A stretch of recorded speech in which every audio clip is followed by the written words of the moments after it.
नमस्ते जी, नमस्ते।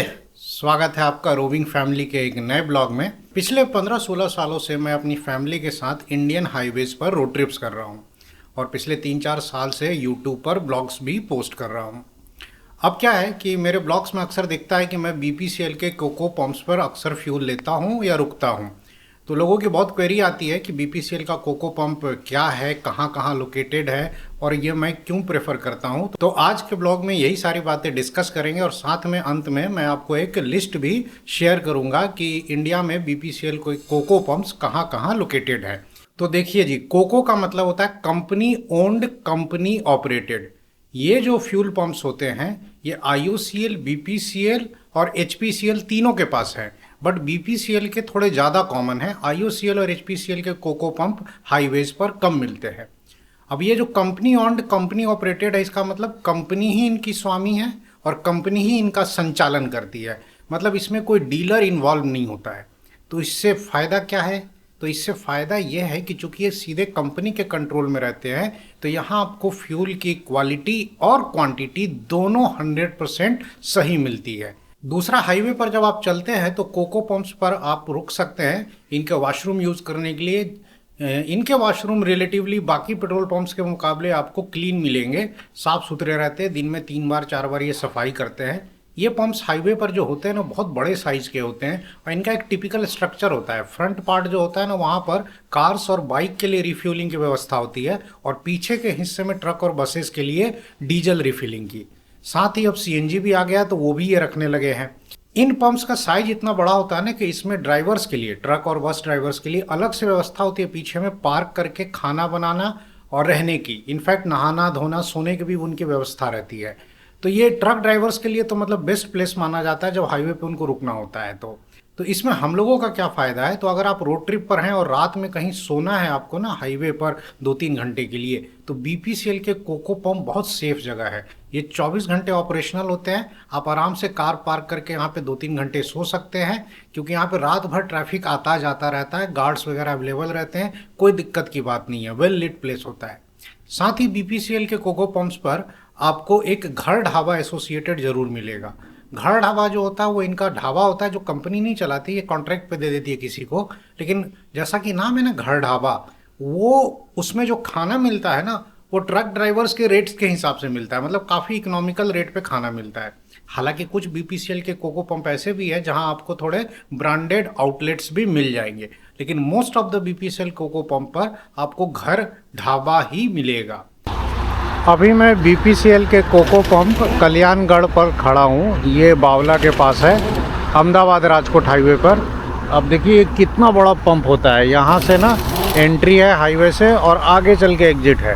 सामने देखिए, जैसा कि बताया, छोटी गाड़ियों का रिफ्यूलिंग की व्यवस्था होती है, बाइक वाइक का, कार वगैरह का। और पीछे जिधर वो काम चल रहा है ना, उधर ट्रक्स वगैरह का रिफ्यूलिंग। इसके अलावा पीछे पार्किंग भी होती है। और ये मेन ऑफिस हो गया और उधर एक घर ढाबा होता है मेन ऑफिस के उस तरफ, वो भी दिखा देता हूँ। दूसरा क्या है कि बीपीसीएल के कोको पंप पर आपको इस तरह का एक लंबा सा ये पोल दिखेगा जिस पे घर लिखा रहता है। बीपीसीएल का घर ढाबा भी होता है और बीपीसीएल का मानना है कि हमारे ये पेट्रोल पंप ड्राइवरों का दूसरा घर है, तो ये अपने पंप्स को घर भी बोलते हैं। बाकी इधर देखिए पीछे जहाँ ट्रकों की रिफ्यूलिंग होती है ना, वहाँ बड़ा सा पार्किंग एरिया होता है और पीछे से भी स्पेस होता है। उधर से घूम करके आप वापस से उधर आगे हाईवे की तरफ आ सकते हैं, जिधर ये कार खड़ी है ना उसके आगे। और ये साथ में ये जो गोल सा दिख रहा है ना, ये बीपीसीएल का घर ढाबा है जो कॉन्ट्रैक्ट पर किसी और को दिया रहता है। यहाँ पर आपको बहुत इकोनॉमिकल रेट में खाना वगैरह, चाय कॉफ़ी मिल जाता है। यहाँ पर तो है नहीं, बट इस ग्रीन एरिया में यहाँ बच्चों का पार्क भी होता है। और यहाँ देख लीजिए अपना घर लिखा हुआ है कोको पंप पर, और ये सारी सुविधाएं ड्राइवरों के लिए यहाँ अवेलेबल होती है। ढाबा, खाना पकाने का स्थान, विश्राम गृह, शौचालय, स्नान गृह, ट्रक पार्किंग और हौदा जहाँ पे वो नहाते हैं, ठंडा गर्म पानी। देखिए पीछे जहाँ ट्रकों का रिफ्यूलिंग होता है ना, डीजल रिफ्यूल होता है, वो पीछे से फिर वही जो एरिया है ना वो कनेक्टेड है आगे की तरफ। देखिए पीछे ये ट्रक लगा हुआ है ना, ये पार्किंग है।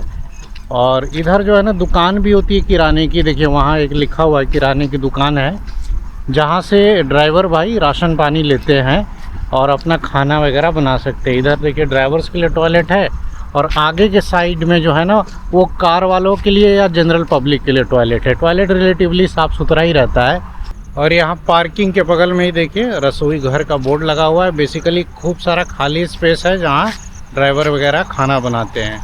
रात में आप यहाँ पर कहीं भी गाड़ी लगा करके सो जाइए, रात में गार्ड वार्ड रहते हैं, खूब सारे फ्लड लाइट्स ऑन रहते हैं, मतलब वेल लीट प्लेस होता है, तो बड़ा सेफ प्लेस होता है। इधर देखिए ये गाड़ियाँ उतर करके इधर भी लाइन से खड़ी हैं। आज तो यहाँ कम मतलब गाड़ियाँ हैं, लेकिन अक्सर यहाँ पर आपको बहुत सारे ट्रक्स या रात में कार वाले भी रेस्ट करते हुए मिल जाएंगे। तो ये कुछ ऐसे फीचर्स हैं जिनके वजह से मैं बीपीसीएल के कोको पंप्स को प्रेफर करता हूँ। अब रही बात कि भाई ये इंडिया में कहाँ कहाँ लोकेटेड है, तो देखिए बीपीसीएल अपनी वेबसाइट पर ऐसा कोई लिस्ट देता नहीं है कि उनके कोको पंप्स कहाँ कहाँ हैं। तो ये तो क्या है कि अपन 15-16 साल से हाईवे पर चल रहे हैं, तो बहुत सारे कोको पंप यूज़ करते करते और कोको पंप वाले से पूछ पूछ के हमने पता कर लिया है, और बाकी अब गूगल मैप के सहारे भी बहुत कुछ पता चल गया है।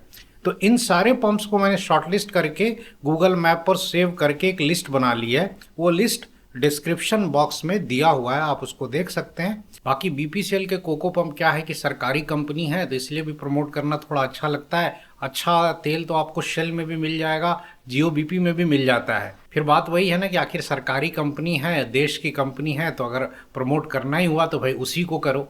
बाकी बीपीसीएल के पंप्स को लेकर के आपकी और कोई क्वेरी हो तो आप कमेंट सेक्शन में पूछ सकते हैं। इस छोटे से ब्लॉग में बस यही सब शेयर करना था। तो फिलहाल इस ब्लॉग को यहीं एंड करता हूँ। नमस्कार।